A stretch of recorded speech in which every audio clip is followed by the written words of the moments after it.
Okay, bear with me here, guys. You're in my workshop. It's also a furnace room. Okay, I would like to talk about Sorka. I figured I could email this, I could write this all day long, but sometimes it doesn't get the same effect. So we're going to try this way. Now, whenever I say full Sorka, people go, oh, that can be scary. That's a lot of stuff to do. It's actually not. What I have here is my class 2. Right? Nothing fancy. In Sorka, class 2 has a scale point thing of scale points of -50. What that is scale accessories deemed on a vehicle. On the Sorka board, it's always been a contingency. If you look on RC Crawler, you'll see pages and years of debates, arguments. I hate shoes, I love yous, this works, this doesn't work, of what is scale stuff. We all ourselves have different opinions, and so be it. We all do. But to make it easy on the club, we're going to go with the Sorka rules. Just for a fact that they've done this for who knows how long. I'm thinking about 5 to 10 years, if not more. Probably 5 to 10 years. So yeah, we're going to get down to this. I'm basically going to kind of point out reasons and rhymes of what you would do on a vehicle. Sorry for the noise next door. I have a family that likes to argue. While my son has a bath. It's great entertainment. Okay, so in Sorka Class 2, we have maximum scale points of 50. Do you need to make 50? No. Is it smart to make 50? Yeah. I'm not going to. I'm hopeful. I'll be lucky if I make the 40. Now, the reason why I say you don't have to is because some things hinder your performance, some things make a better performer. There's all different ways to do a truck. There is no right or wrong way to do any vehicle. You build it your way, and you enjoy it your way. It's a hobby. It's fun. It's supposed to be fun.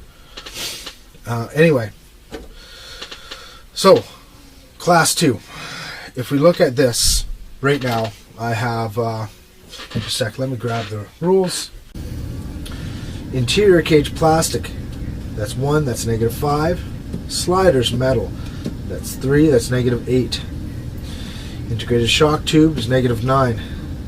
Drop bed full custom, -4, that puts me at -13. Custom hard body, I don't have that.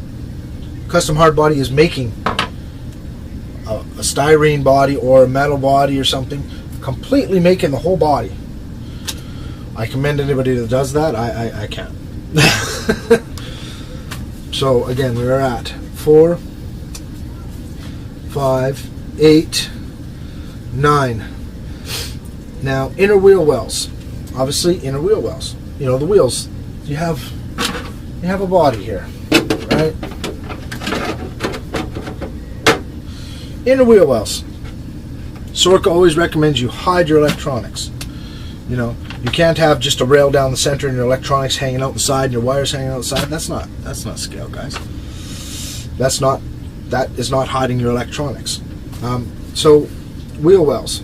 Obviously in the back, I really don't have a spot properly to do wheel wells. I kind of do, but if I do the whole bed thing, it doesn't really work. I don't think. So, wheel wells. I am going to do front ones. Myself, I'm going to connect them right off the bottom here. Right? And run a piece of plastic. Again, save it. Go to the arts and crafts store. Go to the hobby shop. You can buy sheets of this stuff.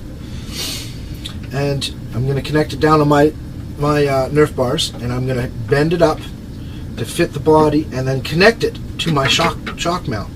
right? So essentially it's going to have two pieces sitting like that. That's going to be interior wheel well. One gives you a whole 1 point. Okay, that's fine. So every point helps. I got 4, 5, 6, 7, 8, 9, 10, 11, 12. Wait a minute. It's been a long day, guys. 4, 5, 6, 7, 8. Custom, the bed thing is 4, that's 12. Inner wheel wells pair is 13. So I got negative 13 points. Here's where you add up points now. Bumpers, metal and plastic count for this. I got 2 bumpers, one on the back, one on the front. They're both metal. That means I get negative 3 for each of those. That's negative 6 points just right there. Now guys, make a bumper look somewhat like a bumper. A bumper has to fit on the outside of the frame rails. So technically, if somebody wanted to, yeah, they could put just a little bit of a rib out here and run a bumper. If you want to do that, that's fine. Doesn't mean you're going to win. No. On my full-size Chevy when I had it, I didn't have a bumper. I had a welded iron C-channel that crossed this frame right at the front. Because I kept on denting up bumpers. So that was the best way for me to have a bumper. But it has to be wider than the frame rails. It doesn't say how much. It doesn't say how narrow. Depends on what you want to build. So now, we had 4. I really got to start remembering this. 4, 5, 8, 12, 13, 14, 15, 16, 17, 18, 19.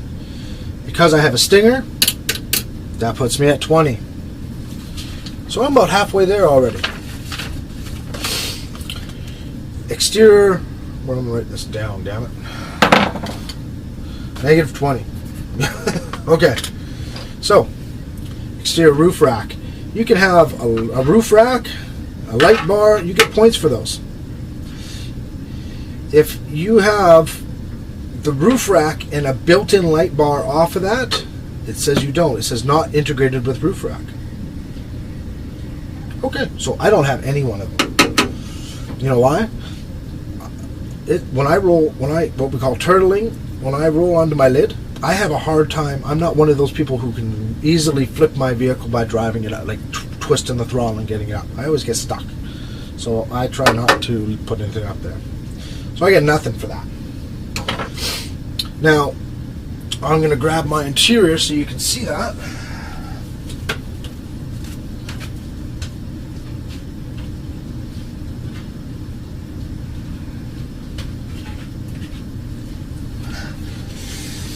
If you look on some people's builds, they'll do really elaborate interiors. They're really nice. Check out Styrene. Your local hobby shop has Styrene, and you can glue it together with anything. Paint it, heat bend it. So this is where you get a lot of points. Full depth interior, which is 2 seats or a bench. Now full depth means you have floor pan, a rise, a seat, right? Where you can essentially put a full person. If you don't have that, it's not a full interior. I mean, this rise doesn't have to be this high. Think about it. You could have a rise that's, a 16th high. There's a rise. That's a full interior. For me, I grabbed an old Wraith interior. You can still buy them, right? And voila. I'm going to mount it in there. It's full interior point. I get, just for this thing right here, I get negative 4 points, right? And you get to put drivers in there, you get to put seats on it, and think about it. I mean, it's just sexy that way, right? Okay, so we have a full interior, negative 4. Drivers. Let's see, we have a beautiful driver right here. Sexy, isn't he? If I did a driver, because he has feet, knees, elbows, toes, all that song they tell you to sing in kindergarten, right? So I put him right there. Fits there rather good, doesn't he? He might actually just be able to bolt right in. Just for him.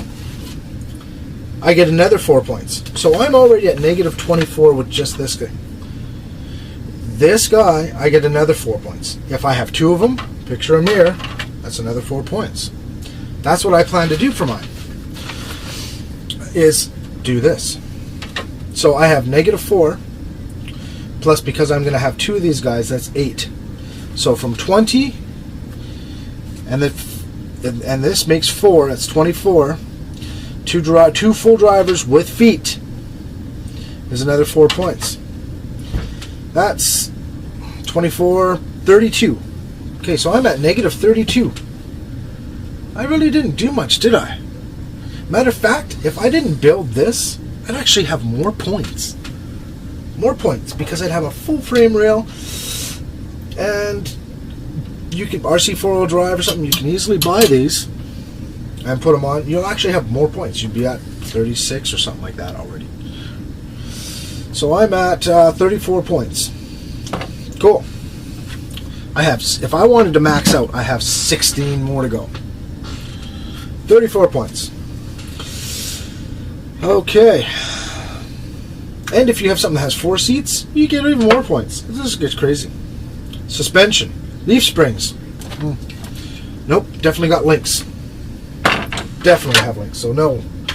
Multiple axles, meaning 3 drive axles. Nope, I only have 2. Chassis mounted steering servo. Most of the RC4-wheel drive stuff comes with this. A lot of vehicles come with this. Chassis mounted steering servo means the servo is not mounted on the axle. The servo's mounted up here. Just for that, I get negative 5 points. Negative 5. You know what was really good? I seen one of the board members, because basically if you look over here, I had to make what we call a panhard mount. You know what he did? He took a suspension mount off of one of the bottom of the axles, bolted it on here, and then mounted a link on it. Bloody genius. I remember when I seen it, I was like, that's so simple, stupid, smart. Like, you can't get any better than that. So, where were we at? 34? I think we're at 34. Now with this, that's 5 more. That means I'm at 39 points. 39 points, right there. Functional transfer case. This part pissed me off. Originally, I had this transfer case. This is from Toyzuku. Great. He's a real nice guy to deal with, actually. I had the transfer case down there, and I had this mounted up front. Like a TF2 type of thing. But the gear ratio between this and that, I could not get the vehicle to go faster than 2 miles an hour. It had great torque, but it didn't go anywhere. So I got rid of that. So I don't have a transfer case. Do not, so 34, 39 points, so I don't get that. 3D engine. The 3D engine is a full mock-up of modeled engine. You know, where you're going to have, obviously I don't have that. If you have a blower, just a little blower, that's not an engine. That's a blower. You don't get the point. Now here's where you make up your items. Realistic exterior items. I love this section. You get max out at negative 6 points. Means you can have 6 items. 6. Real simple. Let's count some off here. We have, where is it? Okay. I'll show you something here. Gas tank, battery, amp. You know what? You buy this in a pack. That's 3 points. Right there, 3 points. Let's see. Fire extinguisher. Another point. That's 4 points. 4 points. Let's see, what else can you put on here? A nitrous bottle. I don't know if you can see. No, you can't. I just decided to muck up the camera for the hell of it. But anything, nitrous bottle, jack, you know, any non-functional item. A non-functional item means you're not able to take it off and use it. It's a non-functional item. You can buy, like, from Proline, the ones that have the drive shafts, right? For me, what I like to do, Lucky Plastic, is I like, trusty little thing, I like to make little round discs. Why do I like making little round discs? Because they're very hard to make round. No, what I do is I will paint them silver. I'll drill a few holes or draw a few lines to make them slotted. Guess what? They make a great, you fit them right inside the wheel, and you have a disc brake. Doesn't weigh anything. It's light. Feather light. It's Lexan. There's another point. Another point for that. Right? One thing great I did with a chassis, which a lot of people will remember, is, as long as it doesn't come up on everything, I don't know if you can see this. Do you see the little exhaust in that sticking out? Hopefully you can. This truck.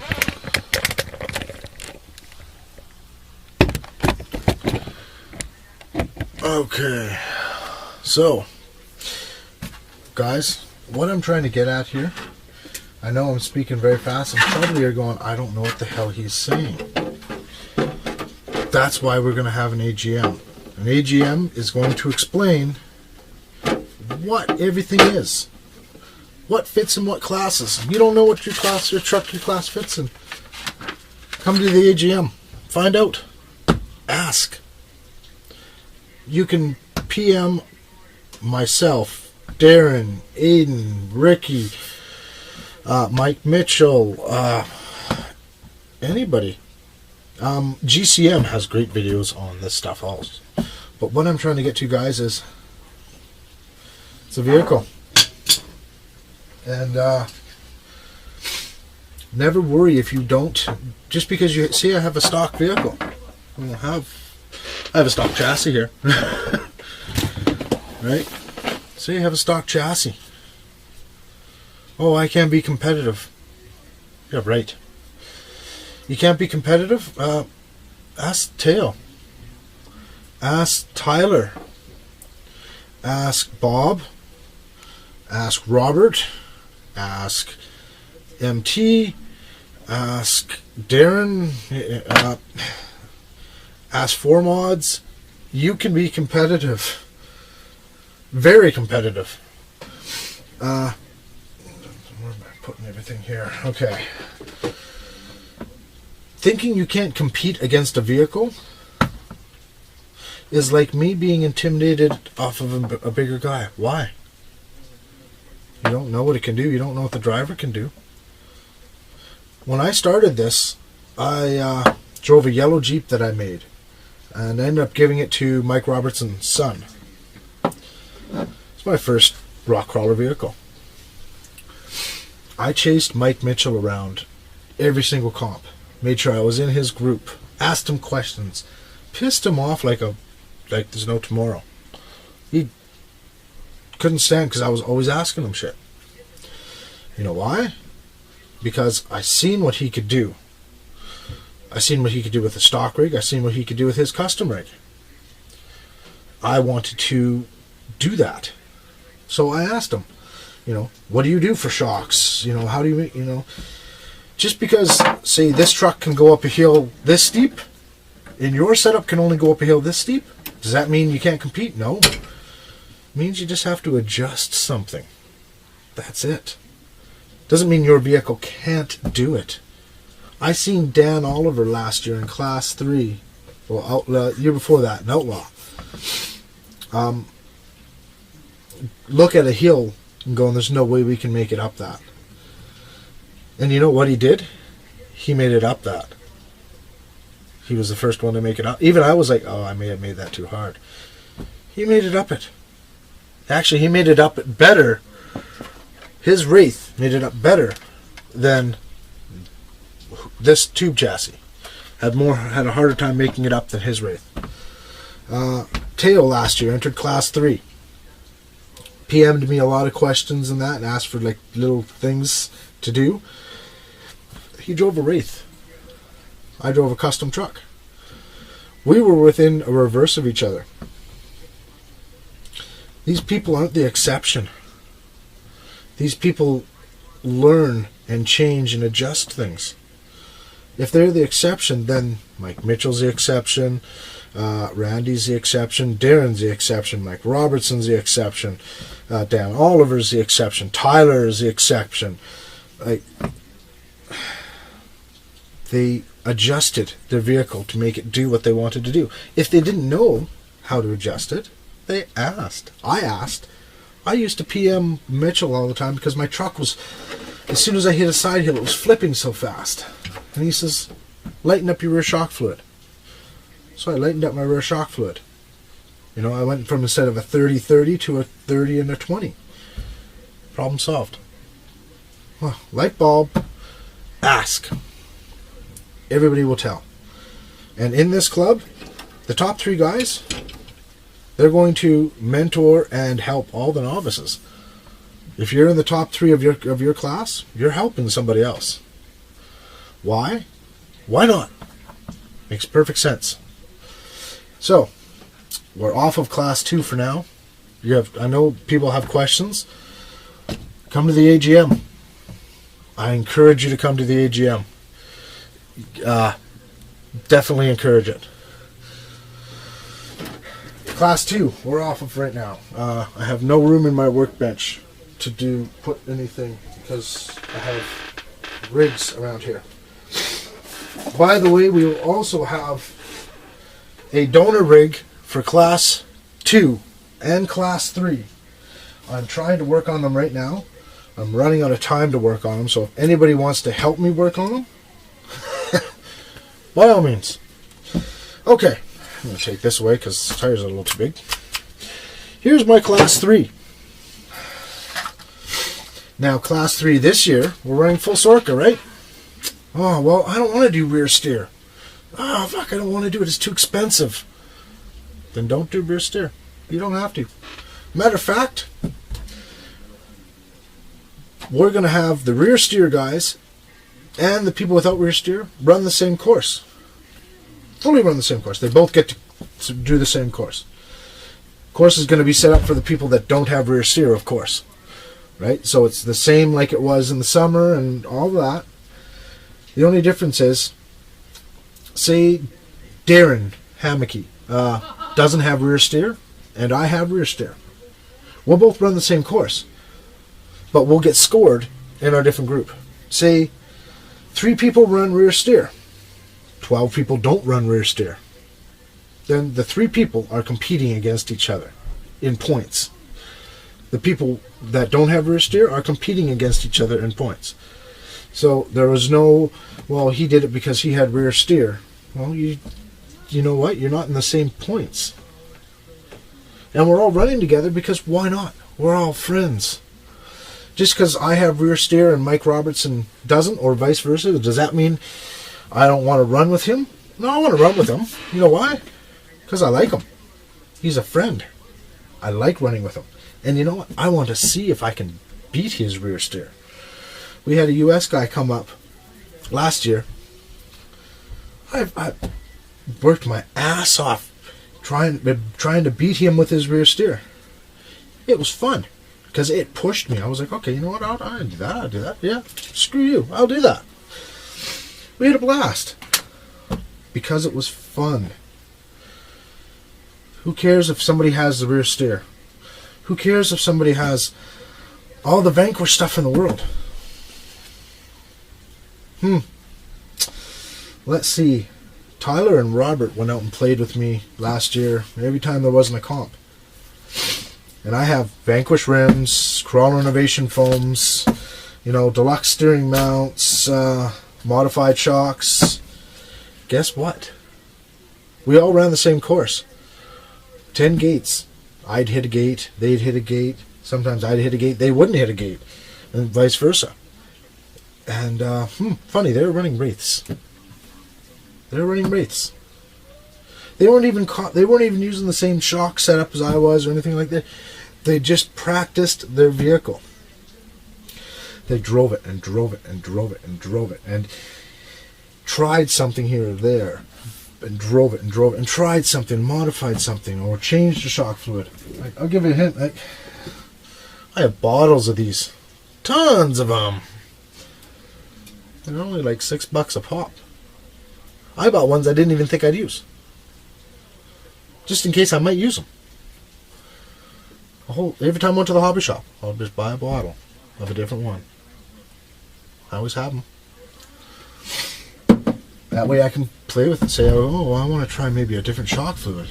Shock fluid plays a huge role in how your vehicle handles. Huge role.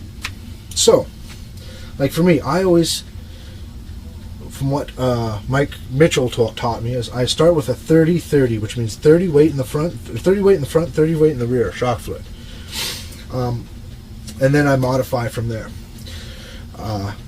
Because I like, with my throttles, I tend to tip my back end over. I lighten up my shock fluid. So it'll be a 25 to 30. Matter of fact, my last year's truck, which was this guy, running on this running gear, he ran a 20 weight fluid in the back and a 30 weight in the front, because he had no top weight. He had less tube back here. He was really, really light in the back end. Therefore, I could run a lighter shock fluid in the back. This truck, I'm starting with 30 weight in the front, and I have a 20 weight in the rear of my shock fluid.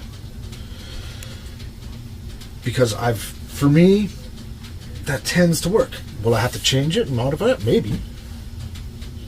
Will it be a night and day difference? No, it'll be a slight difference. You'll notice it on the hard spots, on the really tough spots that you're going, I just can't make it. Right? And sometimes that little bit of a tweak. I like my back to follow my front. I like my front to do the controlling of the chassis. And my back follows the chassis. I learned from Scott Manis in the States. Pen springs under the piston in the front shock. I put pen springs in the piston. Does it work for this chassis? I don't know yet. Did it work for last year's chassis? Yeah, it worked. Did it work for the year before? No, it didn't, because it was I ran a different chassis. I always suggest low CG, especially in class 3. I never try to run more than a 1/4 inch exposed of my shock shaft.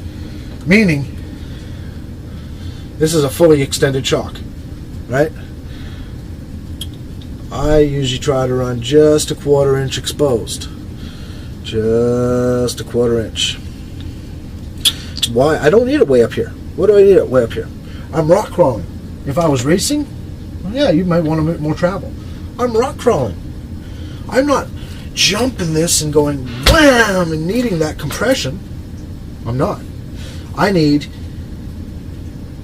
my droop, right? So when I come over something, my truck is fully compressed, and then it hits something here, hits the chassis on something, and the drop, which is called droop, extends the back, so I'm sliding over, boom, hit the rock, I'm up and over. Going slow. My ESC I have maxed out for a top speed of 11 miles an hour. I think I've hit that once, because usually I drive slow. I'm a slow guy. I'm fat. You know, it comes with the territory. Anyway, class 3. So, you have the choice of running rear steer or not rear steer. Makes no difference. If you run no rear steer, you're scored in the point series with the rest of the guys that run no rear steer. If you have rear steer, you're scored in the group that runs rear steer. You all run together. Does it make one better than the other? No. If I ever hear someone saying, well, I'm better because I run rear steer, yeah, I think you need to re-educate yourself. Because you give Teo a non-rear steer vehicle, and you give me right now a rear steer vehicle, he'll whoop my butt. You know why? Because I don't know how to use rear steer. I don't think there's anybody in the lower mainland that has mastered rear steer yet. Maybe the guys in the US, because that's what they run. So don't be frightened if someone says, oh, I got rear steer. Oh, they don't have a better vehicle than you. It means they actually have more to learn. It's just a different element of the scale. And if people say it's expensive, really? Okay. Do you see this? This is a front axle. I don't know if you notice. I don't know if we can see. Why isn't my light not as bright now? I have plastic knuckles and C-hubs. They're plastic. They're the stock ones. All I did is I trimmed off the back end because I didn't need it. You know what this truck, this ran on? This ran on my Hooligan chassis.